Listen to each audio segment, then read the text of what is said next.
எருசலே எருசலே உன்னை சிநேகிப்போர் சுகித்திருப்பார்கள். எருசலே எருசலே உன்னை சிநேகிப்போர் சுகித்திருப்பார்கள். உன் அலங்கத்திற்குள்ளே சமாதானம், அரண்மனைக்குள்ளே பூரண சுகம். அலங்கத்திற்குள்ளே சமாதானம், அரண்மனைக்குள்ளே பூரண சுகம். எருசலே எருசலே உன்னை சிநேகிப்போர் சுகித்திருப்பார்கள்.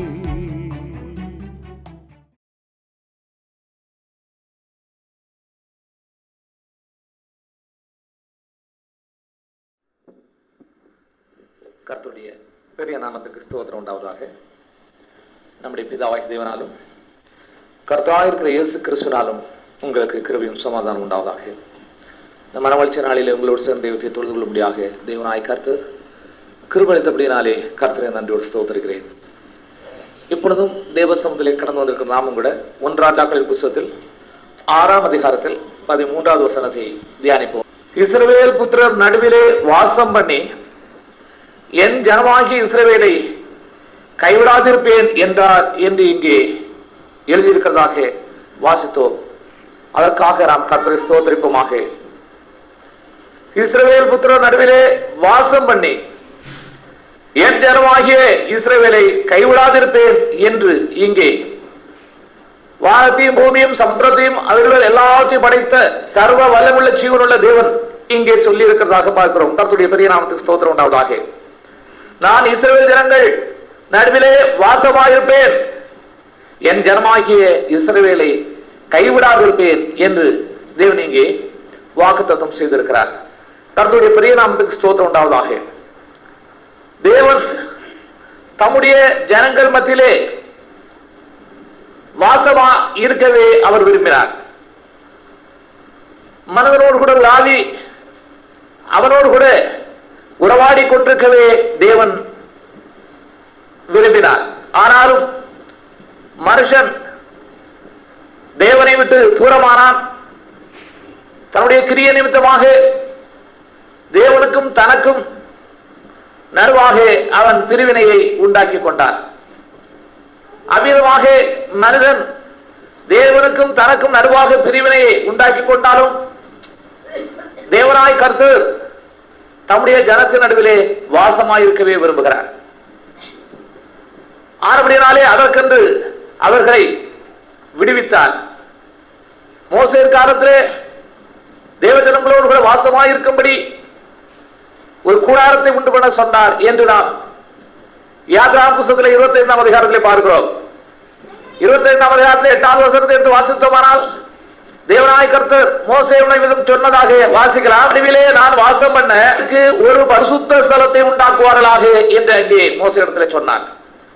நான் அவரிடத்தில் வாசம் பண்ண விரும்புகிறேன், நான் அவர்கள் நடுவில் வாசம் பண்ண, நான் அவரிடத்திலே வாசம் பண்ண அவர்கள் எனக்கு ஒரு பரிசுத்த ஸ்தலத்தை உண்டாக்குவார்களாக என்று இவ்விதமாக தேவனாய் கர்த்தர் சொன்னார். அவ்விதமாகவே பனிமுட்டுகள் எல்லாம் செய்யப்பட்டு வனாந்திரத்திலே தேவன் அந்த ஆசரிப்பு கூடாரத்தின் நடுவிலே வாசமாக இருந்தார். மகிமையாக அங்கே எழுந்திருந்தார். தேவன் அவளோடு கூட இருந்ததை தேவன் செய்த கிரியல் நிமித்தமாக தேவ ஜனங்கள் கண்டுகொண்டார்கள். கர்த்தருடைய பெரிய நாமத்துக்கு ஸ்தோத்திரம் உண்டாவதாக. பின்பு சாலோமன் கர்த்தருக்கு ஒரு ஆலயத்தை கட்டினார். அந்த ஆலயத்தை கட்டி முடித்த வேளையில் தான் இவ்விதமாக தேவனாய் கர்த்தர் சொன்னதை நாம் இந்த வேத பகுதியை பார்க்கிறோம். கர்த்தருடைய பெரிய நாமத்துக்கு ஸ்தோத்திரம் உண்டாவதாக. இஸ்ரவேல் புத்திரர் நடுவில் வாசம் பண்ணி என் ஜனமாகிய இஸ்ரவேலை கைவிடாதிருப்பேன் என்று அவர் அங்கே சாலமோனிடத்திலே சொன்னார். தேவன் நம்மோடு கூட தேவ ஜனங்களோடு கூட எனக்காக வாசம் பண்ணுவேர் என்று சொன்னார் என்றால் அவளை கைவிடாதிருக்கும்படியாகவே, அவளை காக்கும்படியாகவே என்று நாம் வேதத்திலே பார்க்கிறோம். கர்த்தருடைய பெரிய நாமத்துக்கு ஸ்தோத்திரம் உண்டாவதாக. தேவன் நம்மோடு கூட இருந்து நம்மை காத்து நடத்துகிறவராய் இருக்கிறார். அவர் கைவிடாத கண்மலையாக இருக்கிறார். வாக்குத்தத்தம் செய்த தேவன் அவ்விதமாகவே செய்கிறவராக இருக்கிறார். இதை பல நிகழ்ச்சியின் மூலமாக தேவன் வேதத்திலே விளங்க பண்ணி இருக்கிறதை நாம் பார்க்கிறோம். தேவஜனங்களாகிய நாம் நம்முடைய வாழ்க்கையிலே இதை விசுவாசித்து பலம் கொண்டு முன்னேறி செல்லுவர்களாக இருக்க வேண்டும். தேவன் என்னை கைவிடாதவர்.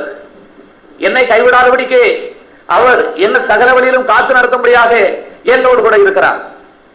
அவர் என் நடுவிலே வாசமாய் இருக்கிறார் என்று தேவஜனங்கள் இவ்விதமாக இந்த ஆவிக்குரிய ஜீவியத்திலே தைரியமாக முன்னேறி செல்ல வேண்டும். கர்த்தருடைய பெரிய நாமத்துக்கு ஸ்தோத்திரம் உண்டாவதாக. கோடைகளைப் போலவோ பலவீனங்களைப் போலவோ தேவஜனங்களாகிய நாம் நம்முடைய வாழ்க்கையிலே காணப்பட்டு விடக்கூடாது. நம்மை தைரியப்படுத்தும்படியாக தேவனுடைய பெரிய நாமத்துக்கு ஸ்தோத்திரம் உண்டாவதாக தேவனாகிய கர்த்தர் இந்த வார்த்தைகளை நமக்கு கொடுக்கிறார். ஆனபடினாலே தேவஜனங்களாகிய நாம் இந்த ஆவிக்குரிய ஜீவியத்திலே தைரியமாக நாம் முன்னேறி செல்ல வேண்டும். அவர் என்னை கைவிடாது இருப்பார் என்ற நம்பிக்கை உடையவர்களாக தேவஜனங்களாகிய நாம் காணப்பட வேண்டும். கிறிஸ்துவ ஜீவிதம் என்பது ஏதோ ஒரு சாதாரண வாழ்க்கை அல்ல. ஒவ்வொரு தேவனுடைய பிள்ளையும் ஒரு யுத்த வீரனாக இருக்கிறார் என்று நாம் வேதத்தின் மூலமாக பார்க்கிறோம். யுத்தம் செய்ய தகுதியுடையவன் தைரியவானாக இருக்க வேண்டும். ஆனபடியாலே தேவஜனங்களாகிய நாம் பலம் கொள்வதற்கு தேவன் தம்முடைய வார்த்தையை நமக்கு கொடுக்கிறார். அவர் நம்மோடு கூட இருக்கிறார் என்பதை தேவஜனங்களாகிய நாம் நம்முடைய வாழ்க்கையிலே மறந்துவிடக் கூடாது. கர்த்தருடைய பெரிய நாமத்துக்கு ஸ்தோத்திரம் உண்டாவதாக. இந்த வார்த்தையை சிந்திக்கும் போது கர்த்தருடைய பெரிய நாமத்துக்கு ஸ்தோத்திரம் உண்டாவதாக எனக்கு ஒரு வசனம் ஞாபகம் வருகிறது. கர்த்தருடைய பெரிய நாமத்துக்கு ஸ்தோத்திரம் உண்டாவதாக. பாருங்கள், ஏசாயா தீர்க்கதரிசன புத்தகத்திலே 51ஆம் அதிகாரத்தை எடுத்து வாசித்தோமானால் 12வது வசனத்திலே இவ்விதமாக எழுதியிருக்கிறதாக வாசிக்கலாம். நானே உங்களுக்கு ஆறுதல் செய்கிறவர், அகம் போகிற மனுஷனுக்கும் கொப்பாயிருக்கிற மனுபுத்திரனுக்கும் பயப்படுகிறதற்கும் கரங்களை விரித்து அஸ்திவாரப்படுத்தி உண்டாக்கின கர்த்தரை மறக்கிறதற்கும் நீ யார் என்று இங்கே அருமையாக ஒரு கேள்வியை கர்த்தருக்கே கேட்கிறதை நாம் பார்க்கிறோம். சாக போகிற மனுஷனுக்கும் புல்லு கொப்பா இருக்கிற மனுபுத்திரனுக்கும் நீங்கள் பயப்படுகிறீர்கள். ஆனால் இப்படி பயப்படுவது நிமித்தமாக வானங்களை விரித்து பூமியை அஸ்திவாரப்படுத்தி உன்னை உண்டாக்கின சர்வ வல்லமுள்ள ஜீவனுள்ள தேவனாகிய என்னை நீங்கள் மறந்து விட்டீர்கள் என்று சொன்னார். செத்து போகிற மனுஷனுக்காக பயப்படுகிறீர்கள். அப்படி பயப்படுவது நிமித்தமாக நீங்கள் ஜீவனுள்ள தேவனை மறந்து போகிறீர்கள். புல்லுக்கொப்பான மனுஷனுக்கு பயப்படும் நிமித்தமாக நீங்கள் சர்வ வல்லமுள்ள தேவனை மறந்து போகிறீர்கள் என்று இங்கே சொன்னதாக பார்க்கிறோம். தேவன் நம்மோடு கூட இருக்கிறார். இஸ்ரவேல் ஜனங்கள் தேவனுடைய பெரிய நாமத்துக்கு ஸ்தோத்திரம் உண்டாவதாக. தேவன் தங்களோடு இருக்கிறதை மறந்து போனார்கள். ஆனபடினால்தான் அவர்கள் ஒவ்வொரு வேளையும் பலவீனப்பட்டார்கள். தேவன் தங்களோடு கூட இருக்கிறதை, தங்களுக்கு செய்த வாக்குத்தத்தத்தை அவர்கள் மறந்து போனார்கள். பகலிலே மேக ஸ்தம்பத்திலும் இரவிலே அக்கினி ஸ்தம்பத்திலும் தேவன் அவர்களை வழி நடத்தினார். தேவன் அவர்களுக்கு முன் சென்றார், பின் செல்லவில்லை. ஆனால் இதையெல்லாம் அவர்கள் மறந்து போனவர்களாகவே காணப்பட்டார்கள். தேவனுடைய பெரிய நாமத்துக்கு ஸ்தோத்திரம் உண்டாவதாக. ஒரு ரட்சிக்கப்பட்ட தேவனுடைய பிள்ளையோடு கூட தேவன் இருக்கிறார். அவர் நம்மை காத்துக்கொள்ள வல்லவராக இருக்கிறார். அவர் நம்மை ஒருபோதும் கைவிடுகிறதில்லை. நம்முடைய தேவன் வாக்கு மாறாதவர். அவர் சொன்னபடியே செய்கிறவராக இருக்கிறார். தேவனுடைய பெரிய நாமத்துக்கு ஸ்தோத்திரம் உண்டாவதாக. யோசுவாவிடத்துல இவ்விதமாக கர்த்தர் சொன்னதாக நாம் யோசுவா புத்தகத்திலே 1ஆம் அதிகாரத்திலே 5வது வசனத்திலே வாசிக்கலாம். உயிரோடு இருக்கும் நாளெல்லாம் ஒருவனும் உனக்கு முன்பாக எதிர்த்து நிற்பதில்லை. நான் மோசேயோடு இருந்தது போல உன்னோடும் இருப்பேன். நான் உன்னை விட்டு விலகுவதும் இல்லை, உன்னை கைவிடுவதும் இல்லை என்று சொன்னார். நீ உயிரோடு இருக்கும் நாளெல்லாம் ஒருவனும் உனக்கு முன்பாக எதிர்த்து நிற்பதில்லை. நான் மோசேயோடு இருந்தது போல உன்னோடும் இருப்பேன்.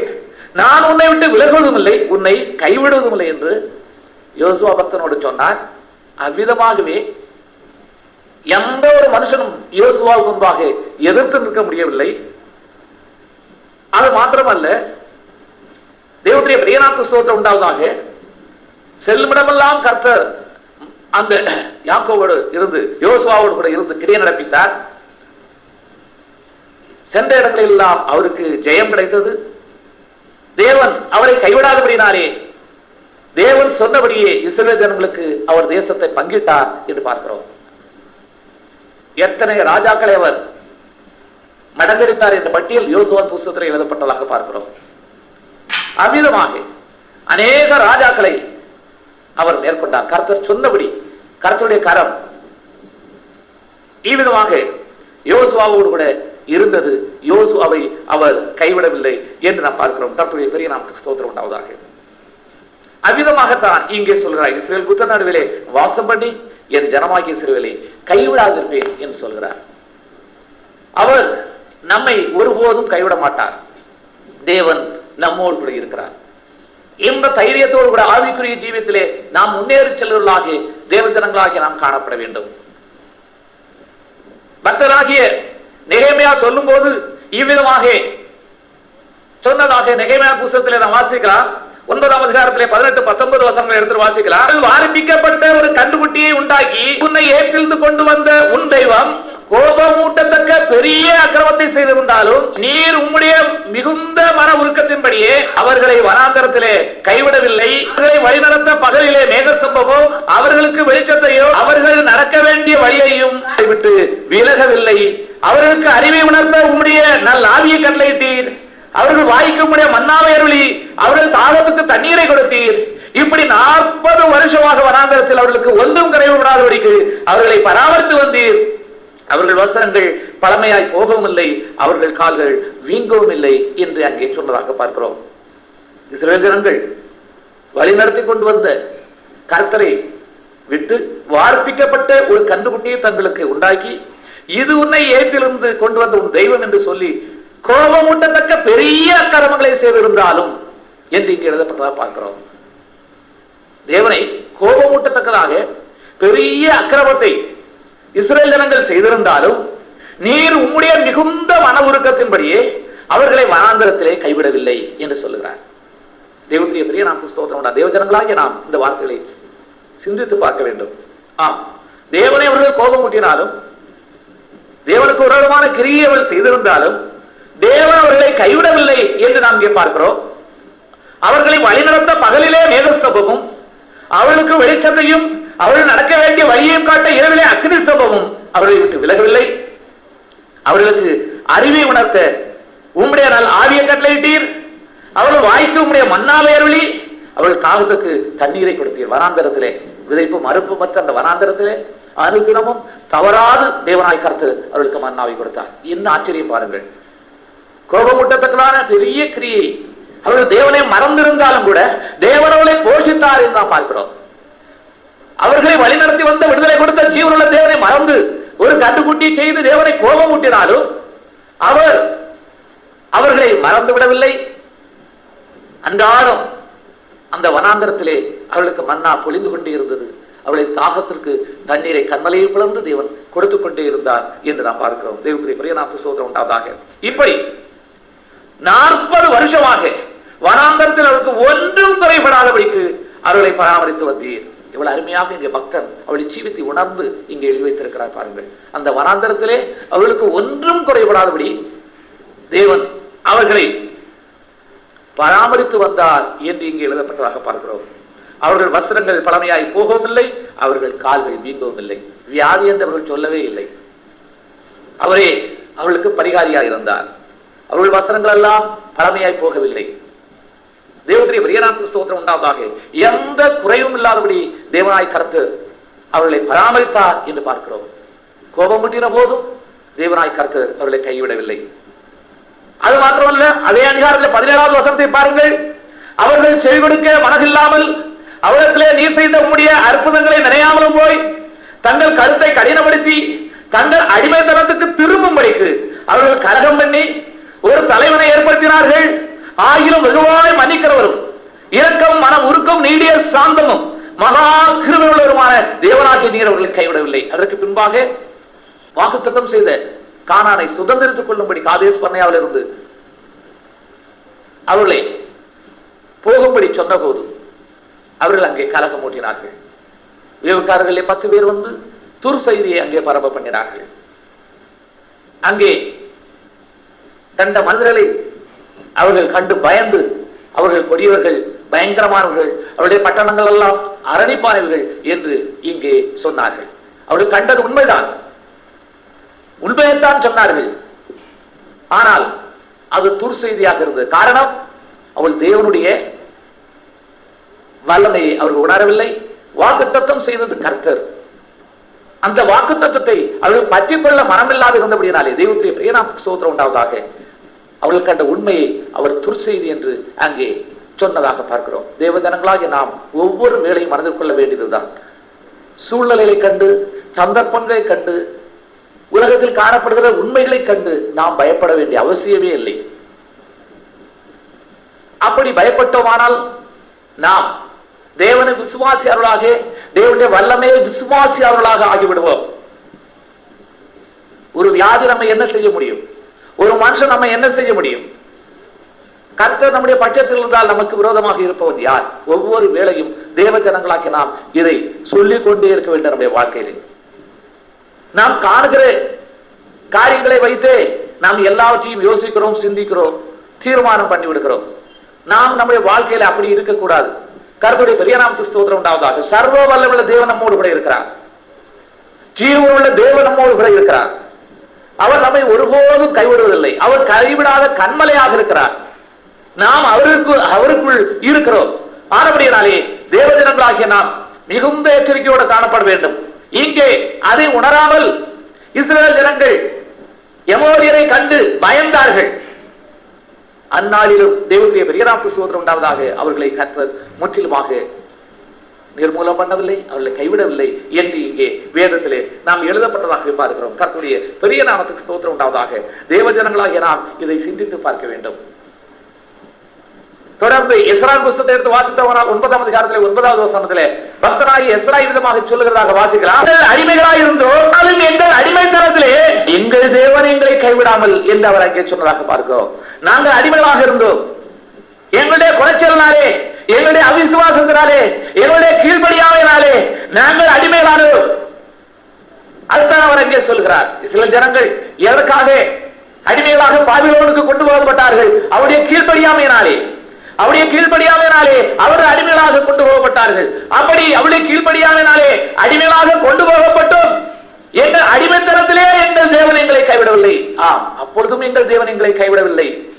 எங்களுக்கு உயிர் கொடுக்கவும், நாங்கள் எங்கள் தேவனுடைய ஆலயத்தை எடுப்பித்து பாய் போர் அதை புதுப்பிக்கும் படிக்கும், எங்களுக்கு யூதாவிலும் பெத்லெகேமிலும் ஒரு வேலையை கட்டளையிட படிக்கும் பெர்சியாவின் ராஜாக்கள் சமூகத்தில் எங்களுக்கு தயை கிடைக்க செய்தார் என்று அங்கே சொல்கிறார். கர்த்தருடைய பெரிய நாமத்துக்கு ஸ்தோத்திரம் உண்டாவதாக. தேவஜனங்கள் இவ்விதமாக கீழ்ப்படியாதவர்களாக இருந்ததினாலே அடிமைகளாக கொண்டு போகப்பட்டார்கள். ஆனாலும் தேவன் அவர்களை அவ்விதமாக விட்டுவிடாமல், அவர்களை கைவிடாமல் பெர்சியாவின் ராஜாக்கள் சமூகத்திலே அவர்களுக்கு தயை கிடைக்கும்படி செய்தார் என்று நாம் இங்கே எழுதப்பட்டதாக பார்க்கிறோம். கர்த்தருடைய பெரிய நாமத்துக்கு ஸ்தோத்திரம் உண்டாவதாக. என் நிலையிலும் தேவன் நம்மை கைவிடாதவராக இருக்கிறார் என்று தேவனுடைய பெரிய நாமத்துக்கு ஸ்தோத்திரம் உண்டாவதாக வேதம் நமக்கு காண்பிக்கிறது. அதற்காக நாம் கர்த்தரை ஸ்தோத்திரிப்போமாக. கர்த்தருடைய பெரிய நாமத்துக்கு ஸ்தோத்திரம் உண்டாவதாக. எரேமியா புத்தகத்தில் 51ஆம் அதிகாரத்தில் 5வது வசனத்தை கூட வாசிக்கலாம். அவர்கள் தேசம் இஸ்ரவேலின் பரிசுத்தருக்கு விரோதமாக செய்து அக்கிரமத்தினால் நிறைந்திருந்தும் யூதா தன் தேவனாலும் இஸ்ரவேல் சேனைகளின் கர்த்தராலும் கைவிடப்படவில்லை என்று அங்கே எழுதப்பட்டதாக பார்க்கிறோம். அவர்கள் அக்கிரமத்தின் மிகுதினால் இருந்தாலும் தேவன் அவர்களை கைவிடாதவராகவே இருந்தார். தேவஜனங்களாகிய நாம், நம்முடைய தேவன் நம்மை கைவிடாதவர், நாம் குறைவுள்ளவர்களாக இருந்தாலும் நம்மை கைவிடாது இருக்கிறார் என்று அறிந்து நன்றியர்கள் உள்ளவர்களாக இந்த உலகத்திலே நாம் காணப்பட வேண்டும். கர்த்தருடைய பெரிய நாமத்துக்கு ஸ்தோத்திரம் உண்டாவதாக. அவர் நம்மை கைவிடாதிருக்க காரணம் மிகுந்த கிருபையும் இரக்கமும் மகா தயவுள்ள தேவனாக இருக்கிறார். அதைத்தான் நெகேமியா சொன்னார். நம்முடைய மிகுந்த இரக்கத்தின்படியும் மன உருக்கத்தின்படியும் நீர் அவர்களை கைவிடவில்லை. தேவன் நம்முடைய மிகுந்த இரக்கத்தின்படியும் மன உருக்கத்தின்படியும் நம்மை கைவிடாதிருக்கிறார். வாசித்தவரால் 4ஆம் அதிகாரத்தில் 31வது வசனத்திலே அவர் விதமாக சொன்னதாக வாசிக்கலாம். உன் தேவனாகிய கர்த்தர் இரக்கமுள்ள தேவனாக இருக்கிறார். உன் தேவனாகிய கர்த்தர் இரக்கமுள்ள தேவனாக இருக்கிறார். நம்முடைய தேவன் மகா இரக்கமுள்ள தேவன், மிகுந்த உருக்கமுள்ள தேவன். தொடர்ந்து வாசிக்கலாம். உன்னை கைவிடவும் மாட்டார், உன்னை அழிக்கவும் மாட்டார், பிதாக்களுக்கு ஆணையிட்டு கொடுத்த உடன்படிக்கையை மறக்கவும் மாட்டார். தேவன் இரக்கம் உள்ளவர், அவர் மன உருக்கம் உள்ளவர். ஆனபடினாலே உன்னை கைவிட மாட்டார், உன்னை அழிக்கவும் மாட்டார் என்று இங்கே சொன்னதாக பார்க்கிறோம். இதெல்லாம் தேவ ரகசியங்கள் நிறைந்த தேவனுடைய பிரியநாமத்துக்கு ஸ்தோத்திரம் உண்டாவதாக வார்த்தைகள். கடைசி காலத்தில் இருக்கிற நாம் இதை உணர்ந்து கொள்ள வேண்டும். அவர் உங்களை மீண்டும் அந்த வார்த்தையை வாசிக்கலாம். உன் தேவனாகிய கர்த்தர் இரக்கமுள்ள தேவனாக இருக்கிறபடினால் அவர் உன்னை கைவிடவும் மாட்டார், அழிக்கவும் மாட்டார். எந்த ஒரு மனுஷன் அழிந்து போகவும் தேவன் காரணர் அல்ல. தேவஜனங்களாகி நீங்கள் இதை மனதில் கொள்ள வேண்டும். தேவன் நம்மை கைவிட மாட்டார், அவர் நம்மை அழிக்க மாட்டார். தேவன் சொன்னதை நிறைவேற்றுகிறவர். அப்படியானால் மனிதன் அழிந்து போகிறான், காரணம் அவனே.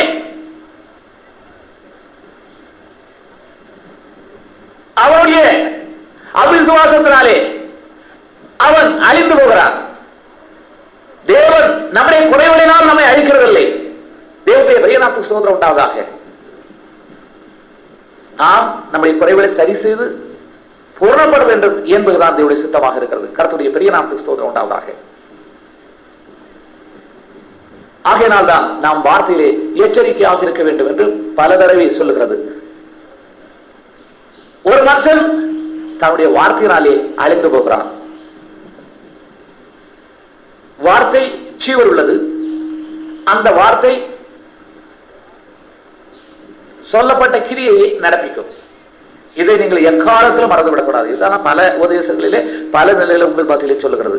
நாம் பேசுகிற வார்த்தைகளை குறித்து நாம் எச்சரிக்கையாக இருக்க வேண்டும். நம்முடைய வார்த்தைகள் கர்த்தருக்குள் ஜீவன் உள்ளவர்களாக இருக்க வேண்டும். நாம் பேசுகிற வார்த்தைகள் நமக்கு ஜீவனை கொடுக்கக்கூடியவைகள். ஆனபடியாலே தேவனுடைய பிரியநாமத்துக்கு ஸ்தோத்திரம் உண்டாவதாக. வார்த்தைகளை நாம் எச்சரிக்கையாக வசனிக்க வேண்டும் என்று பலமுறை சொல்கிறேன். இந்த சந்தர்ப்பத்திலும் அதை நான் சொல்லிக் கொடுக்கிறேன். ஆனபடினாலே அவிசுவாசத்திற்கு அடுத்த அவிசுவாசம் இல்லாத செத்த வார்த்தைகளை நாம் பேசக்கூடாது.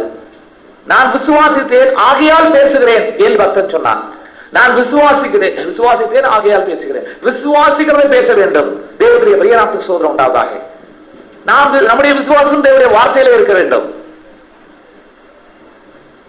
தேவஜனங்களாகி இதை நீங்கள் மனதில் கொள்ள, நம்முடைய விசுவாசம் தேவனுடைய வார்த்தையிலே இருக்க வேண்டும். காணுகிற காரியங்களே இருக்கக்கூடாது. கண்ணால நாம் சில காரியங்களை காணுவோம், அதுவும் போய். காதால் சில காரியங்களை கேட்போம், அதுவும் போய். நம்முடைய கர்த்தர் கண்ணால் காணுவதை கொண்டும் காதால் கேட்கிறதை கொண்டும் நியாயம் தீர்க்கிறதே இல்லை. வேதம் மிகவும் தெளிவாக சொல்கிறது. அதை இந்த வேளையில நான் சொல்லிக் கொள்கிறேன். ஆனபடினாலே தேவஜனங்களாகி நீங்கள் எச்சரிக்கையா இருக்க வேண்டும். தேவனை விசுவாசித்து தேவனுடைய பிரியநாமத்துக்கு ஸ்தோத்திரம் உண்டாவதாக. தேவன் என்ன சொல்கிறாரோ அதை விசுவாசித்து இந்த ஆவிக்குரிய ஜீவியத்திலே கடந்து செல்ல வேண்டும். உங்களுக்கு ஒரு பலவீனம் இருக்கிறதை நீங்கள் பார்க்கிறீர்கள், அது உண்மைதான். உன் பலவீனம் எல்லாம் கர்த்தர் மாற்றி போடுவார் என்று வேதம் சொன்னால் அதை விசுவாசிக்க வேண்டும். தேவனுடைய பலவீனத்தை நீர் மாற்றி போடுவதற்காக ஸ்தோத்திரம். அப்படியால் தேவனுடைய வல்லமை நாம் கண்டுகொள்ள முடியும். நம்முடைய வாழ்க்கையிலே காணுகிறதையே நாம் எண்ணிக்கொண்டிருக்க கூடாது. கர்த்தருடைய பெரிய நாமத்துக்கு ஸ்தோத்திரம் உண்டாவதாக. உன் தேவன் இரக்கம் உள்ளவர். நம்முடைய தேவன் சர்வ வல்லம் உள்ளவர். நம்முடைய தேவன் ஜீவன் உள்ளவர். ஆனபடியினாலே தேவஜனங்களாகிய நாம் மிகவும் தெளிவாக எச்சரிக்கையாக இருக்க வேண்டும். அவர் நம்மை ஒருபோதும் நம்முடைய வாழ்க்கையிலே கைவிட மாட்டார். ஒரு மனுஷன் கைவிடுவான், ஒரு தேசம் கைவிடும். ஆனால் தேவன் ஒருபோதும் கைவிட மாட்டார் என்று வேதம் நமக்கு மிகவும் தெளிவாக சொல்கிறது. நான் இஸ்ரவேல் புத்திரர் நடுவிலே வாசம் பண்ணி என் ஜனமாகி இஸ்ரவேலை கைவிடாதிருப்பேன் என்று தேவன் வாக்குத்தத்தம் செய்திருக்கிறார். ஆம், அவர்கள் வாசம் செய்த தேசம் அக்கிரமம் நிறைந்ததாக இருந்தாலும் நான் யூதா புத்திரையும் இஸ்ரவேல் புத்திரையும் கைவிடாதிருப்பேன் என்று இங்கே கர்த்தர் சொன்னார். அப்படினால்தான் எவ்வளவோ நெருக்கங்கள். இஸ்ரவேல் ஜனங்களுடைய வாழ்க்கையை நாம் பார்த்தோமானால் சரீர பிரகாரமாக அவர்கள் எவ்வளவோ தொல்லைகளை அளித்தார்கள், தொல்லைகளை அடைந்தார்கள். அந்த சந்ததியை அழித்து விட வேண்டும் என்று எத்தனையோ ராஜ்யங்கள் தீவிரப்பட்டது. இன்று வரை நடக்கவில்லை. 1967 நாசர் இஸ்ரேல் விதமாக தேச படத்திலிருந்தே எடுத்து விடுவேன் என்று சூழலுரைத்தான். அந்த மனுஷனையே காணவில்லை. ஒரே வாரத்திலே அவனுடைய படை தளபதி இவ்விதமாக கைது செய்யப்பட்டான். தேவன் இஸ்ரேல் ஜனங்களோடு கூட இருந்து யுத்தம் செய்தார். தேசம் அதை கண்டது, உலகம் அதை கண்டது. கர்த்தருடைய பெரிய நாமத்துக்கு ஸ்தோத்திரம் உண்டு. அதே தேவன் தான் உங்களோடு கூட இருக்கிறார். ஆனபடினாலே தேவ ஜனங்களாகிய நாம் தெளிவாக இருக்க வேண்டும். கர்த்தருடைய பெரிய நாமத்துக்கு ஸ்தோத்திரம் உண்டாவதாக. நம்முடைய தேவன் நம்மை கைவிட மாட்டார். ஏனெனில் அவர் உருக்கம் உள்ளவர். அது மாத்திரமல்ல, அவர் உடன்படிக்கையை காக்கிற தேவன். தான் செய்த உடன்படிக்கையை அவர் மறக்க மாட்டார். மீண்டும் அந்த வசனத்தை வாசிக்கலாம். தேவன் இரக்கமுள்ள தேவனாய் இருக்கிறபடினாலே உன்னை கைவிடவும் மாட்டார், உன்னை அழிக்கவும் மாட்டார். மக்களுக்கு ஆணையிட்டு கொடுத்த உடன்படிக்கையை மறக்கவும் மாட்டார். பிதாக்களுக்கு ஆணையிட்டு கொடுத்திருக்கிறார். அந்த உடன்படிக்கை நிமித்தமாக அவர் நம்மை கைவிடாமல் கரம் பற்றி நடத்துவார் என்று இங்கே வேதம் சொல்லுகிறதாக பார்க்கிறோம். 1 சாமுவேல் புத்தகத்திலே 12ஆம் அதிகாரத்திலே 22வது வசனத்தை வாசிக்கலாம். கர்த்தர் உங்களை தமக்கு ஜனமாக்கிக் கொள்ள பிரியமானபடியினால் தம்முடைய மகத்துவமான நாமத்தின் நிமித்தம் தமது ஜனத்தை கைவிட மாட்டார் என்று இங்கே சொன்னதாக பார்க்கிறோம். தமது நாமத்தின் நிமித்தம், தம்முடைய மகத்துவமான நாமத்தின் நிமித்தம் அவர் நம்மை கைவிட மாட்டார் என்று இங்கே சொன்னதாக பார்க்கிறோம். தேவனுடைய பெரிய நாமத்துக்கு ஸ்தோத்திரம் உண்டாவதாக. கர்த்தர் நம்மை அவருக்கு ஜனமாக்கிக் கொள்ள பிரியமாயிருக்கிறார். ஆனபடியால்தான் உளையான சேற்றில் நம்மை தூக்கி எடுத்து கண்மலையின் மேல் நிறுத்தி இருக்கிறார். தேவனுடைய பெரிய நாமத்துக்கு ஸ்தோத்திரம் உண்டாவதாக. அவர் நம்மை தமக்கு ஜனமாக ஆக்கிக் கொள்ள பிரியம் கொண்டார். ஆனபடியினாலே ஜாதி ஜனத்திலிருந்து நம்மை பிரித்தெடுத்தார். அது மட்டுமல்ல, தமது மகிமுள்ள நாமத்தின் கீர்த்திக்கென்று அவர் நம்மை பிரித்தெடுத்திருக்கிறதுனாலே நம்மை அவர் கைவிட மாட்டார். தம நாமத்தின் நிமித்தம் அவர் நம்மை கைவிட மாட்டார், நீதியின் பாதையில் நடத்துவார். தெய்வத்திய பெரிய நாமத்துக்கு ஸ்தோத்திரம் உண்டாவதாக. ஆனபடியினாலே தேவ ஜனங்களாகிய நாம் தைரியமாக இருக்கலாம். நாமத்தின் நிமித்தம் அவர் நம்மை கைவிடாதிருப்பார். உடன்படிக்கையை மறவாத தேவன் ஆகினாலே அவர் நம்மை கைவிடுகிறதில்லை. அவர் மிகுந்த இரக்கமும் மன உருக்கம் உள்ள தேவன். ஆனபடினாலே தேவனுடைய பெரிய நாமத்துக்கு ஸ்தோத்திரம் உண்டாவதாக. தேவன் நம்மை கைவிட மாட்டார்.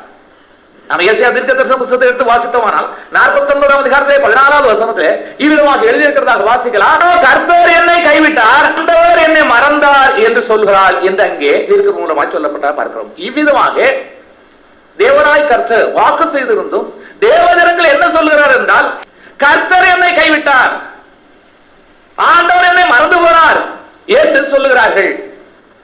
தேவன் வாக்குத்தத்தம் செய்திருக்கிறார். ஆனால் தேவஜனங்கள் என்ன சொல்கிறார் என்றால், கர்த்தர் என்னை கைவிட்டார், கர்த்தர் என்னை கைவிட்டார் என்று சொல்கிறதாகவே பார்க்கிறோம். அடுத்த வசனத்தை கூட வாசிக்கலாம். தன் கற்பத்தின் பிள்ளைக்கு இறங்காமல் பாலகனை மறப்பாரோ, அவர்கள் மறந்தாலும் நான் உன்னை மறப்பதில்லை என்றுதான் கர்த்தர் சொல்லி இருக்கிறார்.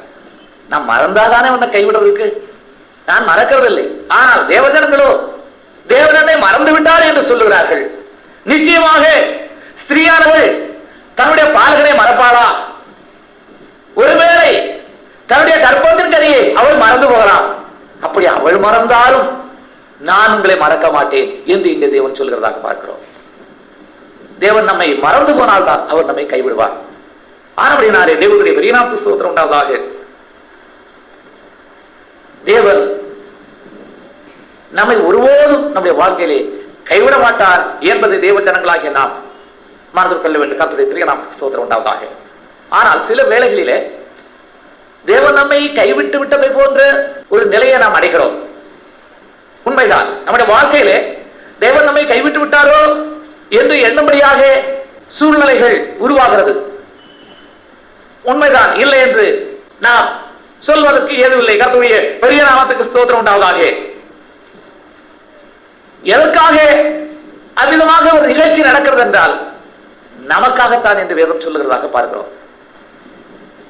நாம் 2 நாளாம் புத்தகத்தை எடுத்து வாசித்தோமானால் 2 நாளாம் புத்தகத்தில் 32ஆம் அதிகாரத்தில் 31வது வசனத்திலே இவ்விதமாக எழுதி இருக்கிறதாக வாசிக்கலாம். அப்படியே இருதயத்தில் உண்டான எல்லாவற்றையும் அறியும்படி சோதிக்கிறதற்காக தேவன் அவனை கைவிட்டார் என்று இங்கு எழுதப்பட்டதாக பார்க்கிறோம். எசேக்கியாவை தேவன் கைவிட்டார் என்று எழுதியிருக்கிறது. அதற்கு ஒரு காரணத்தையும் அங்கே வாசிக்கிறோம். அவனுடைய இருதயத்தில் உள்ளதை அறியும்படிக்கு தேவன் எசேக்கியாவை கைவிட்டார். நாம் ஆதியாகமத்திலே 22ஆம் அதிகாரத்திலே முதல் வசனத்தை வாசிக்கலாம். தேவன் ஆபிரகாமை சோதித்தார். தேவன் ஆபிரகாமை சோதித்தார். 12வது வசனத்தை வாசிக்கலாம். நீ தேவனுக்கு பயப்படுகிறவன் என்று இப்பொழுது அறிந்திருக்கிறேன் என்று எங்கே சொன்னதாக பார்க்கிறோம். அவருடைய இருதயத்தில் என்ன இருந்தது என்பது இப்பொழுது தெரிய வந்தது. தேவன் ஆபிரகாமை சோதித்த போது ஆபிரகாமுடைய இருதயத்தில் என்ன இருந்தது என்பது தெரிய வந்தது. நாமும் இப்பொழுது அறிந்து கொள்கிறோம். அவ்விதமாகத்தான் எசேக்கியா ராஜாவை தேவன் சோதித்தார். ஆனபடியினாலே சற்று அவனை கைவிட்டார். அவருடைய இருதயத்தில் உள்ளதை அறியும்படிக்கு கைவிட்டார் என்று நாம் பார்க்கிறோம். தேவஜனங்களாக நம்முடைய வாழ்க்கையிலும் அவ்விதமாக சந்தர்ப்பங்கள் உண்டாகும். தேவன் நம்மை கைவிட்டு விட்டார் என்று நாம் தனியாக போராடி ஏதோ காரியங்களை சாதிக்கிறது போல நம்முடைய வாழ்க்கையிலே உண்டாகலாம். நம்முடைய இருதயத்தில் உள்ளதை அறியும்படிக்கே தேவன் அமிதமாக செய்கிறார் என்று வேதம் சொல்கிறது. தேவனுடைய பரியாணத்துக்கு ஸ்தோத்திரம் உண்டாவதாக. ஏசாயா 54:7 வாசிக்கலாம். இப்பொழுது உன்னை கைவிட்டேன், உருக்கமான இரக்கங்களால் உன்னை சேர்த்துக் கொள்வேன் என்று அங்கே சொல்றாக பார்ப்போம். இமைப்பொழுது, ஒரு கண்மூடி கண் திறக்கிற அந்த இமைப்பொழுதுதான் உன்னை கைவிடுகிறேன். எதற்காக? உன்னுடைய இருதயத்தில் உள்ளதை அறியும்படிக்கு. ஆனபடினாரே இமைப்பொழுது கைவிட்டனான், உருக்கமான இரக்கத்தினால் சேர்த்துக் கொள்வேன் என்று கர்த்தர் சொல்லுறார். கர்த்தருடைய பெரிய நாமத்துக்கு ஸ்தோத்திரம் உண்டாவதாக. பொதுவாக கழுகானது தன் குஞ்சுகளை பயிற்றுவிப்பதற்கு என்ன செய்யுமாம் என்றால், அந்த குஞ்சுகளை முதுகு மீது சுமந்து கொண்டு உயரமான இடத்திற்கு சென்று திடீரென்று கீழே தள்ளிவிடுமாம்.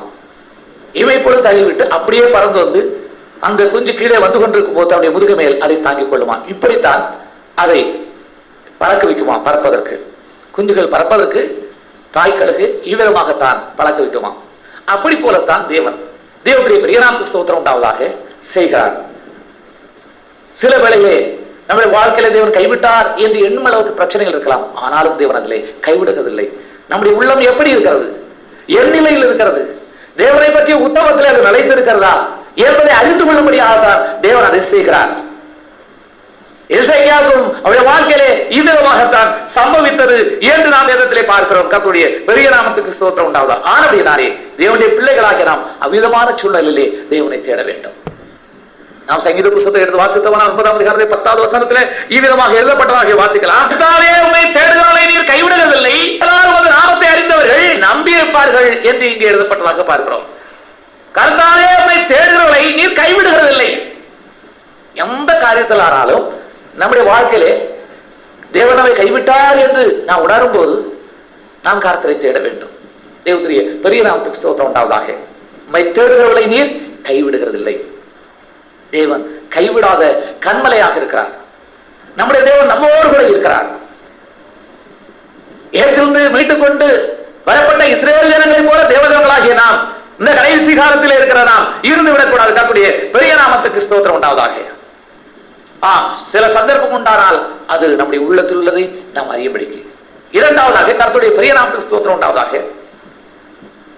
நாம் இவ்விதமாக சங்கீத புத்தகத்திலே 22ஆம் அதிகாரத்திலே 1வது வசனத்தை எடுத்து வாசித்தோமானால் அங்கே எழுதியிருக்கிறதாக வாசிக்கலாம். தேவனே என் தேவனே என்னை கைவிட்டீர் என்று இங்கே கர்த்தராகிய இயேசு கிறிஸ்து சொன்னதாக பார்க்கிறோம். கர்த்தராகிய இயேசு கிறிஸ்து சிலுவையில் இருக்கும்போது இந்த வார்த்தையை தான்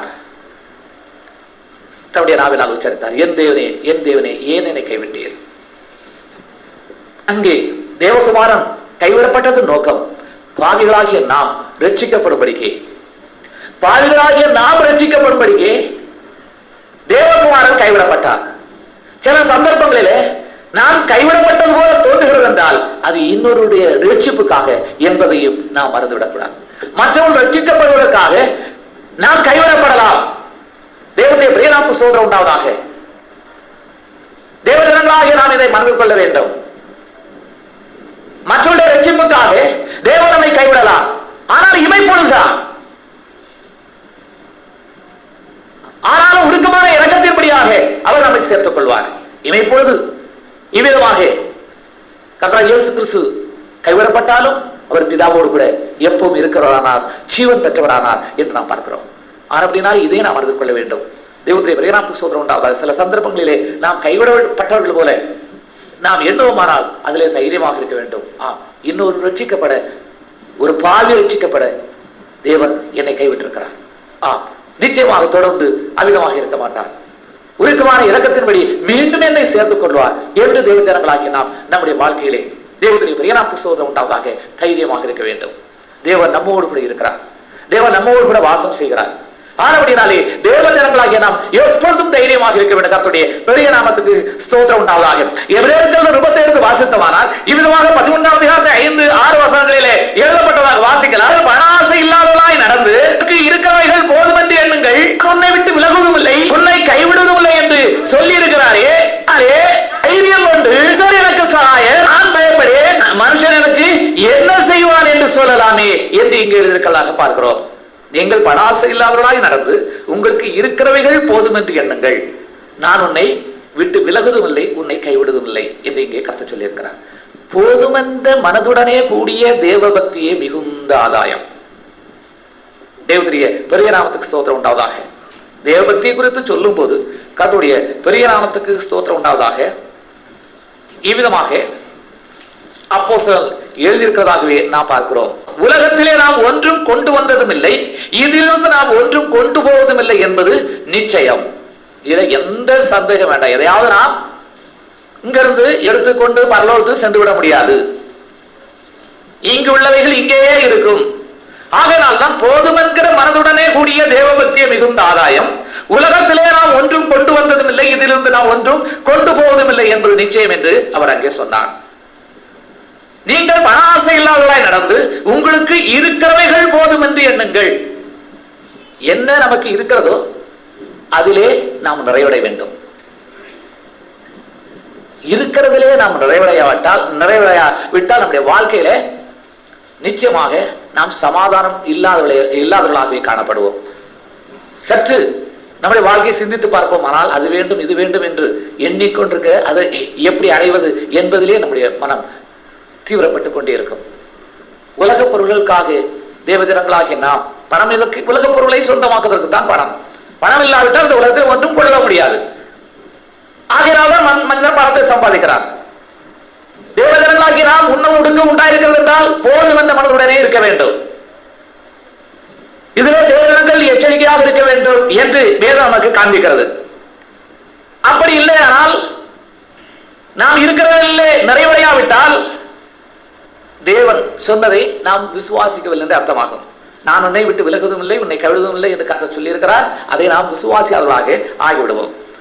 இந்த உலகத்திலே தேவனுடைய பெரிய நாமத்துக்கு ஸ்தோத்திரம் உண்டாவதா. கர்த்தர் எனக்கு கர்த்தரையே நம்பி ஜீவிக்கிற ஒரு வாழ்க்கை விடலாக இருக்க வேண்டும். ஆவிக்குரிய ஜீவிதம் என்றால் என்ன? ஆவிக்குரிய ஜீவிதம் என்றால் கர்த்தரையே சார்ந்து போகிற ஜீவிதம். அதுதான் ஆவிக்குரிய ஜீவிதம். கர்த்தரையே சார்ந்து, எதற்கும் கர்த்தரை நோக்கி பார்த்து கர்த்தரை பற்றி கொண்டு நடந்து செல்கிற ஜீவிதம் தான் ஆவிக்குரிய ஜீவிதம். மாம்சத்துக்குரிய ஜீவிதம் என்ன? நாம் விரும்புகிறபடி நடக்கிறது. நம்முடைய மாம்சமும் மனசும் சில காரியங்களை விரும்பும், அப்படி நடக்கிறது. தேவனுடைய பெரிய நாமத்துக்கு ஸ்தோத்திரம் உண்டாவதாக. மாம்சத்துக்காக சுயமாக ஜீவிக்கிறது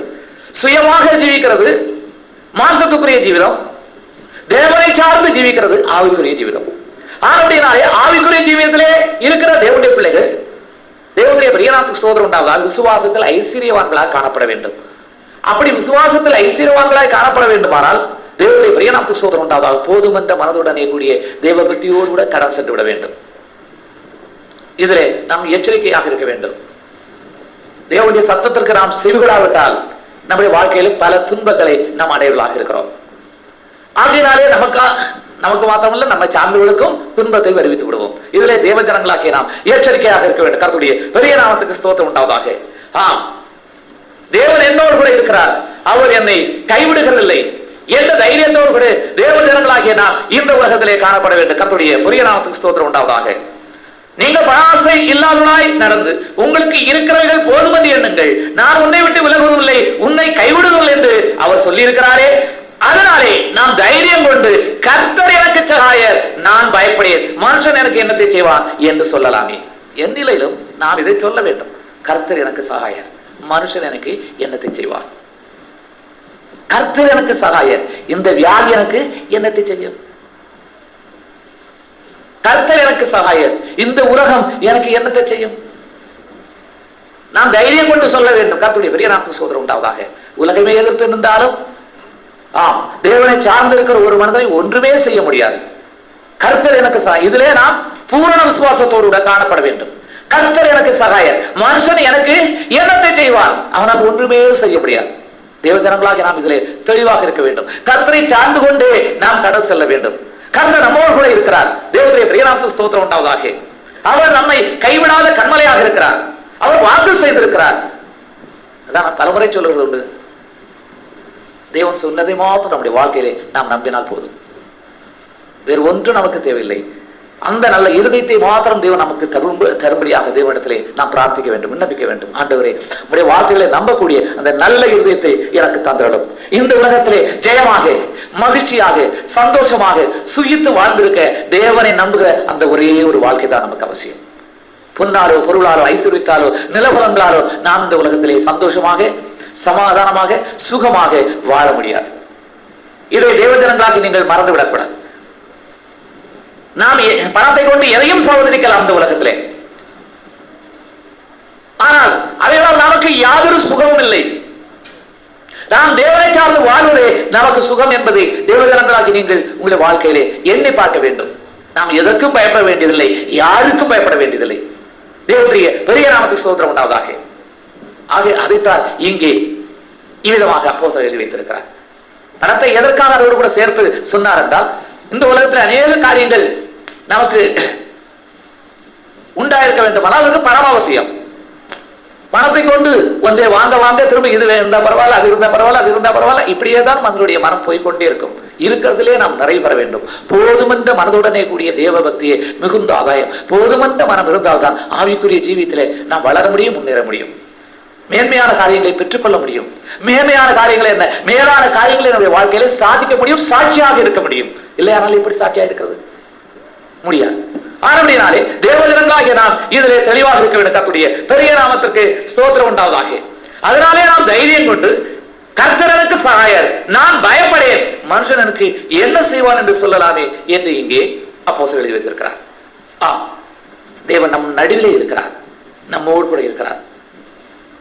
அவர் நம்மை கைவிட மாட்டார். ஆனபடினாலே தேவஜனங்கள் எப்பொழுதும் தைரியமாக பலம் கொண்டு ஆவிக்குரிய ஜீவியத்திலே முன்னேறி செல்வதாகவும் அநேகருக்கு இவ்விதமாக ஜீவித்து சாட்சிகளாகவும் இருக்க வேண்டும். கர்த்தருடைய பெரிய நாமத்துக்கு ஸ்தோத்திரம் உண்டாவதாக. நம்முடைய தேவன் ஒருபோதும் கைவிட மாட்டார். நம்முடைய குறைவிலும் நம்மை கைவிட மாட்டார். நாம் குறைவுள்ளவர்களாக இருந்தாலும் கைவிட மாட்டாங்க. சில ஜனங்கள் குறைவுள்ளவர்களாக இருந்தார்கள், ஆனாலும் அவர் அடிமைத்தனத்தில் கொண்டு போகப்பட்டால் கூட அங்கே கைவிடாமல் இறக்கம் கிடைக்க செய்து இவருடைய புத்திரத்தினால் தான் இவர்கள் கொண்டு போகப்பட்டார்கள். ஆனாலும் தேவன் அங்கே பரிசியா ராஜாக்களுடைய கண்களை கிருபை கிடைக்க செய்து அவளை திரும்பி வரும்படி செய்தார். பாருங்கள் நம்முடைய தேவன் எவ்விதமாக நமக்காக கிரியை செய்கிறார் என்று. ஆனபடினாலே தேவனுடைய பெரிய நாமத்துக்கு ஸ்தோத்திரம் உண்டாவதாக. இந்த ஆவிக்குரிய ஜீவிதத்திலே கர்த்தர் என்னோடு கூட இருக்கிறார். ஆனபடினாலே நான் தைரியமாக இருப்பேன், அவர் ஒருபோதும் என்னை கைவிட மாட்டார். நான் அழிந்து போக அவருக்கு சித்தம் அல்ல என்று சொல்லி தேவனுடைய பெரிய நாமத்துக்கு ஸ்தோத்திரம் உண்டாவதாக. அழியாமை சுதந்திரிக்க ஜாக்கிரதைப்படுவோமாக. இந்த வார்த்தைகளை உங்கள் மத்தியிலே பகிர்ந்து கொள்ள தேவனாய் கர்த்தர் கிருபை அளித்தபடினாலே நன்றி சொல்லி அவருடைய நாமத்தினால் இந்த வார்த்தையை முடிக்கிறேன்.